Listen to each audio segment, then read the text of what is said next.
আসসালামু আলাইকুম ওয়া রাহমাতুল্লাহ।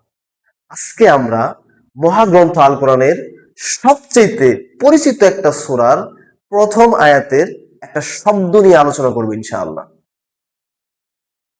আপনি কি জানেন পবিত্র কোরআনে এমন একটা সূরা আছে, কোন বান্দা যখন এই সূরাটা তেলাওয়াত করে আল্লাহ তাআলা ওই বান্দার সাথে কথা বলা শুরু করে দেয়।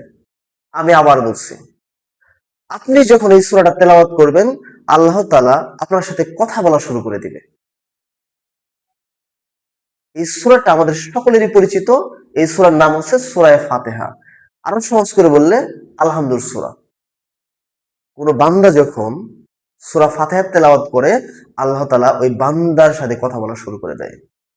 মুসলিম শরীফের একটা হাদিস, আন আবি হুরায়রা রাদিয়াল্লাহু তাআলা আনহু قال رسول الله صلى الله عليه وسلم قال الله تعالى قسمت الصلاة بيني وبين عبدي قسمين لعبدي ما سأل। আবু হুরায়রা হতে বর্ণিত, রাসূল সাল্লাল্লাহু আলাইহি সাল্লাম বলেন, আল্লাহ তাআলা বলেছেন, আসামতুস সালাতা বাইনি ওয়া বাইনা আবদি কিসমাইন। আমি এই নামাজের মধ্যে সূরা ফাতিহা, এই ফাতিহাটাকে আমি এবং আমার বান্দা এই দুইজনের মধ্যে দুই ভাগে ভাগ করে নিয়েছি। লি আবদি মা সালা, আমার বান্দা জন্য তাই যা সে চাবে, অর্থাৎ আমার বান্দা যা চাই আমি তাকে তাই দিয়ে দিব। বান্দা যখন বলে আলহামদুলিল্লাহি রাব্বিল আলামিন, আল্লাহ তখন ওই পাশ থেকে বলে হামিদানি আব্দি, আমার বান্দা আমার প্রশংসা করছে। বান্দা যখন বলে আর রহমানির রহিম, তখন আল্লাহ তাআলা বলেন সানা আলাইয়া আব্দি, আমার বান্দা আমার গুণকীর্তন করছে। বান্দা যখন বলেন মালিক ইয়াউমিদ্দিন, আল্লাহ তাআলা তখন ওই পাশ থেকে বলেন আকরামানি আব্দি, আমার বান্দা আমার সম্মান বর্ণনা করছে। বান্দা যখন বলেন ইয়াকা নাবুদু ওয়া ইয়াকা নাস্তাঈন, তখন আল্লাহ তাআলা বলেন বাইনি ওয়া বাইনাহু লি আবদি মা সাআলা। এই যে সূরাটা আছে, এই সূরাটা আমি এবং আমার বান্দার মধ্যে, বান্দা যা চাবে, লি আবদি মা সাআলা, বান্দা যা চাবে আমি বান্দাকে তাই দিয়ে দেব। বান্দা কি চাবে? ইহদিনাস সিরাতাল মুস্তাকিম। বান্দার চাওয়া কি?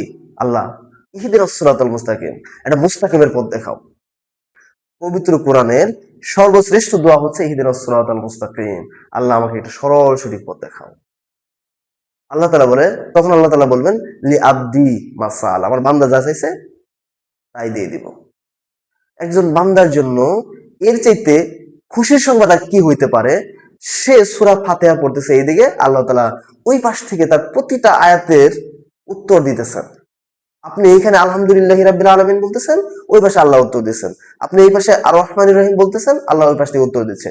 আপনি মালিক ইয়াউমিদ্দিন বলতেছেন, আল্লাহ ওই পাশ থেকে উত্তর দিচ্ছে। আপনার জন্য এর চাইতে বড় খুশির সংবাদ আর কি হইতে পারে? এই ফিলটা আপনি নিয়ে আসেন, আপনার ভিতরে নিয়ে আসেন। আপনি যখন নামাজে দাঁড়াইছেন, নামাজে দাঁড়িয়ে যখন সূরা ফাতিহা পাঠ করতেছেন, আপনি এই ফিলটা নিয়ে আসেন। আমি যখন সূরা ফাতিহা পাঠ করতেছি, আল্লাহ তোমার ওই পাশ থেকে উত্তর দিচ্ছে, প্রতিটা বাক্যের উত্তর দিচ্ছে, প্রতিটা আয়াতের উত্তর দিচ্ছে। এই ফিলটা যদি আপনি নিয়ে আসতে পারেন, তাহলে নামাজ পড়ে আপনি মজা পাবেন। সূরা ফাতিহা যখন পাঠ করবেন তখন মজা পাবেন যে আমি কথা বলতেছি আল্লাহর সাথে, আল্লাহ আমার সাথে কথা বলা শুরু করে দিয়েছে। আলহামদুলিল্লাহি রাব্বিল আলামিন আমি বলছি, আল্লাহ এর কাছে উত্তর দিচ্ছে। আর রহমানির রহিম আমি বলছি, আল্লাহ উত্তর দিচ্ছে। এই ফিলটা আপনার মধ্যে নিয়ে আসেন, দেখবেন একটা তৃপ্তি পাবেন। সূরা ফাতিহাতে আয়াত সংখ্যা 7টি। এই 7টা আয়াতের অসাধারণ একটা বিন্যাস আছে। অসাধারণ বিন্যাসটা কি? 3 প্লাস 1 প্লাস 3। প্রথম যে 3টা আয়াত, এই প্রথমটা 3টা আয়াতে আল্লাহ তাআলার প্রশংসা করা হয়। শেষের যে 3টা আয়াত, এই শেষের 3টা আয়াতে হচ্ছে বান্দার প্রার্থনা, বান্দার চাওয়া, বান্দা আল্লাহর কাছে কি চায় এরকম দোয়া দরখাস্ত আছে শেষের 3টা আয়াতে। তাহলে মাঝখানের যে আয়াতটা আছে, একটা আয়াত ইয়াকা নাবুদু ওয়া ইয়াকা নাস্তাঈন, এই আয়াতে কি বলা হয়েছে? এই যে প্রথম 3টা আয়াত আর লাস্টের যে 3টা আয়াত, এই 3টা আয়াতের মধ্যে একটা যুগবিন্যাস, একটা ব্রিজ, একটা সেতু হিসেবে কাজ করছে। ইয়াকা নাবুদু ওয়া ইয়াকা নাস্তাঈন। ইয়াকা নাবুদু ওয়া ইয়াকা নাস্তাঈনের আগে কি আছে?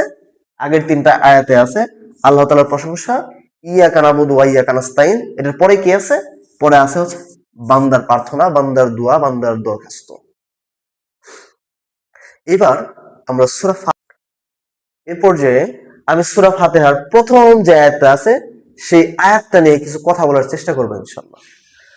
আলহামদুলিল্লাহি রাব্বিল আলামিন, সমস্ত প্রশংসা আল্লাহ তাআলার জন্য, যিনি বিশ্বজগতের প্রতিপালক।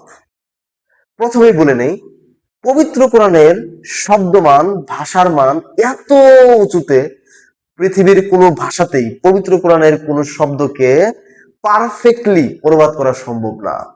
ইভেন আরবি ভাষাতেও পবিত্র কোরআনের কোনো শব্দকে যদি এক্সপ্লেইন করতে হয়, তাহলে কোরআনের ওই শব্দ এক্সপ্লেইন করার জন্য আরবিতেও কমপক্ষে 2টা 3টা 4টা 5টা 6টা একাধিক শব্দ লাগবে। একটা সিঙ্গেল শব্দ দিয়ে ব্যাখ্যা করা, অনুবাদ করা সম্ভব না। যেমন আলহামদু, আমরা কি অনুবাদ করলাম? সমস্ত প্রশংসা। আল মানে সমস্ত, হামদু মানে প্রশংসা। এই যে আলহামদু শব্দের অনুবাদ করলাম সমস্ত প্রশংসা, এটা কিন্তু পারফেক্ট অনুবাদ হয় নাই, এটা হচ্ছে একটা আংশিক অনুবাদ হয়েছে। আলহামদু বলতে অনেকগুলো জিনিসকে বোঝায়, তার মধ্যে সমস্ত প্রশংসা হচ্ছে একটা। তার মানে আলহামদু শব্দকে যদি আমরা অনুবাদ করতে হয়, তাহলে কয়েকটা শব্দ লাগবে। শুধু সমস্ত প্রশংসা বললে আলহামদুর সঠিক অনুবাদ হবে না, এটা হবে শুধুমাত্র আংশিক অনুবাদ। আমরা আলহামদু নিয়ে কথা বলবো না, আমরা কথা বলবো এই যে আলামিন শব্দটা আছে, এই আলামিন শব্দটা নিয়ে। দেখেন, আমরা আলামিন শব্দের কি অনুবাদ করলাম? বিশ্ব জগতের প্রতিপালক, রব্বুল আলামিন বিশ্ব জগতের প্রতিপালক। তাহলে আলামিন শব্দের অনুবাদ করলাম হচ্ছে বিশ্ব জগৎ। এইখানে আমাদের কি প্রবলেমটা হলো? দেখেন, আরবি গ্রামার সম্পর্কে, আরবি ব্যাকরণ সম্পর্কে যাদের ধারণা আছে তারা সবাই জানেন, সবাই অবগত। এই যে আলামিন শব্দটা, এটা হচ্ছে একটা বহুবচন, একটা প্লুরাল শব্দ। আরবিতে বচন হচ্ছে 3 প্রকার: এক বচন, দ্বিবচন, বহুবচন। ওয়াহেদ, তাসনিয়া, জমা। এই যে আলামিন যে শব্দটা, এই আলামিন শব্দটা হচ্ছে একটা বহুবচন, একটা জমার সিগা, ইংরেজিতে বলা হয় প্লুরাল। এই আলামিন যে শব্দটা আছে সেটা সিঙ্গুলার শব্দ কি? আলম। আলম শব্দের অর্থ কি? আলম শব্দের অর্থ হচ্ছে বিশ্বজগৎ।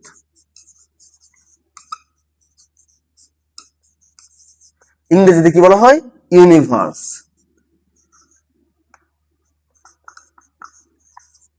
তাইলে এই যে আলম যে শব্দটা আছে, সেই শব্দের অর্থ কি?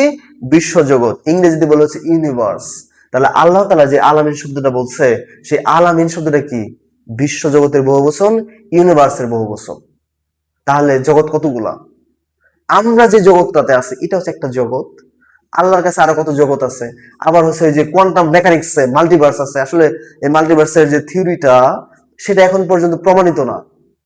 কোয়ান্টাম মেকানিক্সের যে মাল্টিভার্স থিওরি আছে, অ্যাস্ট্রোফিজিক্সের যে মাল্টিভার্স থিওরি আছে, যদি ভবিষ্যতে কোনোদিন প্রমাণ হয় যে আসলেই মাল্টিভার্স বলতে কিছু আছে, প্যারালাল ইউনিভার্স বলে কিছু আছে, তাহলে ওই সমস্যা নেই। কোরআনের যে শব্দটা বলছে আলামিন, এই শব্দটা একটা প্লুরাল শব্দ, বহুবচন। এই যে ইউনিভার্স বলতে যেটা বোঝায়, ইউনিভার্সের বহুবচন হচ্ছে আলামিন। আচ্ছা, আমাদের বহুবচনের পরে যাই, আমরা এই সিঙ্গুলার ইউনিভার্সে থাকি। ঠিক আছে, আমাদের যে ইউনিভার্স আছে, এই বিশ্বজগৎ আছে, মহাবিশ্ব আছে। মহাবিশ্ব কত বড়! আমি যখন বলতেছি আমরা কিন্তু ফিল করি কিনা, যখন আমি বললাম সমস্ত প্রশংসা আল্লাহ তাআলার, যিনি বিশ্ব জগৎ সমূহের প্রতিপালক, সমূহবাদ দিলাম, যিনি বিশ্ব জগতের প্রতিপালক। এই যে বিশ্ব জগৎ, আমি যার কথা বললাম, যার প্রশংসা করলাম, সে আল্লাহ কত বড় রাজত্বের মালিক, সেটাকে আমরা ফিল করছি কিনা একটু ফিল করে দেখেন। আমি যেখানে দাঁড়িয়ে আছি, আমরা যে গ্রহের মধ্যে আছি, এই গ্রহের নাম হচ্ছে পৃথিবী। এই পৃথিবীটা সূর্যকে কেন্দ্র করে ঘুরতেছে। সূর্য হচ্ছে একটা নক্ষত্র, তাই না? আমরা সবাই জানি। দেখেন, এই সূর্যকে কেন্দ্র করে আর কি ঘুরতেছে? বুধ, শুক্র, পৃথিবী, মঙ্গল, বৃহস্পতি, শনি, ইউরেনাস, নেপচুন, প্লুটো। এই যে গ্রহ যেগুলো আছে, এই সবগুলো গ্রহ এই সূর্য একটা নক্ষত্রকে কেন্দ্র করে ঘুরতেছে। আমরা শুধু একটা তুলনা করি, এই পৃথিবীর সাথে সূর্যের একটা তুলনা করি। পৃথিবীর চাইতে সূর্যটা হচ্ছে 13 লক্ষ গুণ বড়। কয় লক্ষ গুণ? 13 লক্ষ গুণ বড়। আর একটু সহজ করে বলি, তার মানে আমাদের যে পৃথিবীটা আছে, এরকম 13 লক্ষটা পৃথিবী সূর্যের ভিতরে ঢুকিয়ে রাখা যাবে। আমাদের যে পৃথিবী আছে, এই পৃথিবীর মতো 13 লক্ষটা পৃথিবী সূর্যের ভিতরে ভরে রাখা যাবে। সূর্যটা হচ্ছে এত বড়। তারপরে সূর্যের এই যে ডিস্টেন্স 15 কোটি কিলোমিটার, এই ডিস্টেন্সের কারণে সূর্যটাকে এত ছোট দেখায়। তাহলে দেখেন, এই সূর্যটাকে কেন্দ্র করে এতগুলো গ্রহ মানে হচ্ছে ঘুরতেছে, আমাদের সৌরজগৎটা চলতেছে। আপনি কি আকাশের দিকে তাকাইছেন? আমরা কি যখন আকাশের দিকে তাকাই কত নক্ষত্র দেখি? এই যে সূর্যটা যেরকম নক্ষত্র, আমরা আকাশে যতগুলো নক্ষত্র দেখি সবগুলো এক একটা নক্ষত্র। এই নক্ষত্রের সংখ্যা কত? আমাদের যে গ্যালাক্সি আছে, আমরা যে মিল্কি ওয়ে গ্যালাক্সিতে আমরা যেখানে থাকি, আমাদের বিশ্বজগতের যে গ্যালাক্সির অংশ, সেই গ্যালাক্সিতে তারার সংখ্যা, এই যে সূর্যের মতো নক্ষত্রের সংখ্যা হচ্ছে 10,000 কোটি থেকে 40,000 কোটি। আবার বলতেছি, আমাদের যে সিম্পল যে গ্যালাক্সি আছে, এই গ্যালাক্সিতে নক্ষত্রের সংখ্যা 10,000 কোটি থেকে 40,000 কোটি। তার মানে ওই গ্যালাক্সির কোনো বিন্দুতে যদি আমি দাঁড়িয়ে যদি আমার আমার এই সৌরজগৎকে যদি মানে খুঁজে পাওয়া যাবে না, অস্তিত্ব খুঁজে পাওয়া যাবে না, মানে এত ছোট সৌরজগৎটাই। আচ্ছা দেখেন, আমি যদি এবার মহাবিশ্বের সাথে তুলনা করি, মহাবিশ্বে কতগুলা গ্যালাক্সি আছে জানেন? মহাবিশ্বে গ্যালাক্সির সংখ্যা প্রায় 2 ট্রিলিয়ন, মানে হচ্ছে 2 লক্ষ কোটি। আমাদের গ্যালাক্সি, আবার বলতেছি, আমাদের গ্যালাক্সিতে তারকার সংখ্যা, নক্ষত্রের সংখ্যা প্রায় 40,000 কোটি। এরকম গ্যালাক্সি আছে মহাবিশ্বে, 2 লক্ষ কোটি গ্যালাক্সি আছে। তাইলে এইবার একটু চিন্তা করেন, যখন আলহামদুলিল্লাহ রাব্বিল আলামিন, যখন আলামিন বলবেন, তখন একটু ফিল করবেন যে এই যে আমি যে রবের কথা বললাম, সেই রবের যে মানে যেই জগতের উনি মালিক, সেই জগৎটা কত বিশাল। এই যে আমাদের যে ইউনিভার্স আছে, এই ইউনিভার্সের আসলে এটা কত বড়। শুধু একটা সিম্পল একটা উদাহরণ দিই।